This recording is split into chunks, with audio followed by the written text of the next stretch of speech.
নমস্কার। শ্রীরামের অনুধ্যান। আজ আমরা পড়ব ভরতের অযোধ্যায় প্রত্যাবর্তন। রাজা দশরথ শেষের দিকে মাঝে মাঝেই অজ্ঞান হয়ে পড়তেন। তাই কৌশল্যা ও সুমিত্রা সেই রাত্রিতে দশরথের দেহত্যাগের কথা জানতে পারেন নাই। পরদিন প্রভাতে যথারীতি মহারাজের নিদ্রা ভঙ্গের জন্য সুত, মাগধ প্রভৃতি রাজাদের বন্দনাগান আরম্ভ করল। দশরথের প্রভাতকালীন নিত্যকর্মের জন্য যেসব ভৃত্য নিযুক্ত ছিল তারা বহুক্ষণ অপেক্ষা করেও রাজার কোনো সাড়া শব্দ পেল না। তখন মহারাজের কয়েকজন মহিষী দশরথের শয়নকক্ষে প্রবেশ করে তাকে জাগাবার চেষ্টা করে বুঝলেন যে তিনি আর ইহলোকে নেই। এই ভয়ঙ্কর শোক সংবাদ ছড়িয়ে পড়তেই প্রাসাদের সকলেই আর্তনাদ করে কেঁদে উঠল।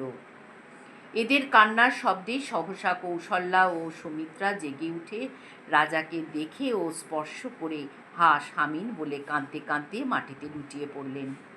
চারিদিকে ক্রন্দনের শব্দ এবং তুমুল চিৎকারে সকলেই বিহ্বল হয়ে বিলাপ করতে লাগলেন।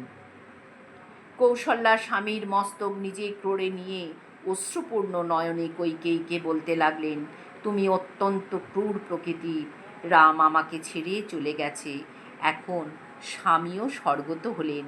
এই অবস্থায় আমি আর বাঁচতে চাই না। কইকেয়ীর থেকেই রঘুবংশ বিনষ্ট হলো।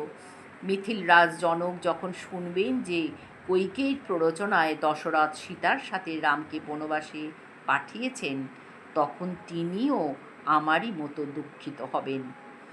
আজই আমি স্বামীর সাথে অগ্নিতে প্রবেশ করব। অতি দুঃখিতা কৌশল্যা স্বামীকে আলিঙ্গন করে ওইভাবে বিলাপ করতে থাকলে অমাত্যগণ তাকে অন্যত্র সরিয়ে নিয়ে গেলেন। সেই সময় অভিজ্ঞ অমাত্যগণ রাজপুত্রদের সকলের অনুপস্থিতিতে দশরথের দেহ অগ্নি সংস্কার করতে আপত্তি করলেন। তারা সকলে কুলগুরু বশিষ্ঠের নির্দেশে তৈলপূর্ণ পাত্রে মহারাজের মৃতদেহ সংরক্ষিত করলেন। পরদিন রাজসভায় ব্রাহ্মণ ও অমাত্যগণ কুলগুরু বশিষ্ঠকে বললেন, মহারাজ স্বর্গে গেছেন। এই সময় রাম লক্ষ্মণ বনে বাস করছেন। ভরত ও শত্রুঘ্ন দুজনেই কেকয় রাজ্যে মাতামহের কাছে রয়েছেন। সুতরাং রাজপুত্রের অভাবে আজই ইক্ষ্বাকু বংশে কাউকে রাজা করা হোক। কারণ রাজ্য অরাজক থাকলে দেশের মহা অনর্থ হয়। নৃপতিহীন রাজ্যে নিয়ম শৃঙ্খলা থাকে না, ফলে কেউ কারুরই কথা শোনে না। ব্রাহ্মণ ও অমাত্যবর্গের কথা শুনিয়ে বশিষ্ঠ বললেন, ভরত এখন শত্রুঘ্নের সাথে পরম আনন্দে সুদূর কেকয় রাজ্যে মাতুলালয়ে রয়েছে। সেই জন্য দ্রুতগামী দূত পাঠিয়ে যত শিগগির সম্ভব তাদের এখান থেকে আনার ব্যবস্থা করা হোক। এই বিষয়ে আর কি করবার থাকতে পারে।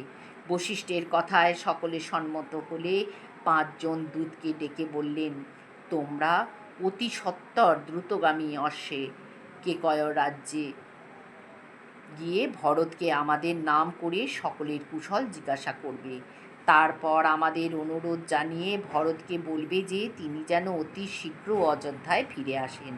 এখানে তাকে এমন কাজ করতে হবে যা দেরি করা অনুচিত। বশিষ্ঠ দূতদের আরও বললেন, তোমরা শোক গোপন করে ভরতকে এই সব কথা বলবে, যাতে গুণাক্ষরেও তিনি জানতে না পারেন যে রাম বনে প্রেরিত হয়েছেন এবং পিতা দশরথ স্বর্গারোহণ করেছেন।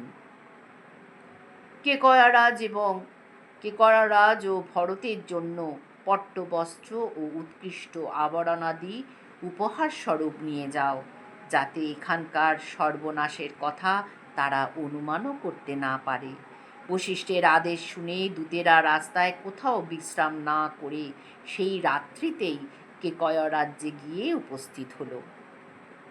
দূতেরা যে রাত্রিতে কেকয় রাজ্যে প্রবেশ করল, সেই রাত্রে ভরত অতি অশুভ স্বপ্ন দেখে অত্যন্ত বিষাদগ্রস্ত হলেন। বন্ধুরা নানা হাস্য কৌতুক করলেও ভরতকে কিছুমাত্র আনন্দিত করতে পারল না। বন্ধুদের প্রশ্ন শুনে ভরত বললেন, কাল রাত্রে আমি স্বপ্ন দেখলাম যে আমার পিতা দশরথ মলিন বেশে পর্বত শীর্ষ থেকে এক গোময় হ্রদে পড়ে ভাসছেন এবং হাসতে হাসতে তৈলপান করছেন। আরও দেখলাম যে কৃষ্ণবর্ণা রমণীরা তাকে প্রহার করছে এবং ধর্মাত্মা মহারাজ রক্তমাল্য পরে গর্দভের রথে চড়ে দ্রুত গতিতে দক্ষিণ দিকে যাচ্ছেন। স্বপ্ন দেখে মনে হচ্ছে যে আমি রাম, রাজা দশরথ এবং লক্ষ্মণ এর মধ্যে কেউ অবশ্যই প্রাণ ত্যাগ করবে। স্বপ্নে যাকে গর্দভের রথে দেখা যায় তার শীঘ্রই মৃত্যু হয়। এই জন্য আমার অত্যন্ত ভয় হচ্ছে পিতা দশরথকে হয়তো আর দেখতে পাবো না। এমন সময় অযোধ্যার দূতেরা এসে কেকয় রাজাকে প্রণাম করে উপহারসমূহ প্রদান করে ভরতকে বশিষ্ঠ দেবের কথা নিবেদন করল। ভরত তখন দূতদের জিজ্ঞাসা করলে, মহারাজ দশরথ, মহাত্মা লক্ষ্মণ, রাম জননী কৌশল্যা এবং লক্ষ্মণ জননী সুমিত্রা ভালো আছেন তো? আজ এই পর্যন্ত। আগামী দিন আবার পরবর্তী অংশ পড়বার চেষ্টা করব। হরি ওম তৎসৎ। শ্রীরামকৃষ্ণার্পণমস্তু।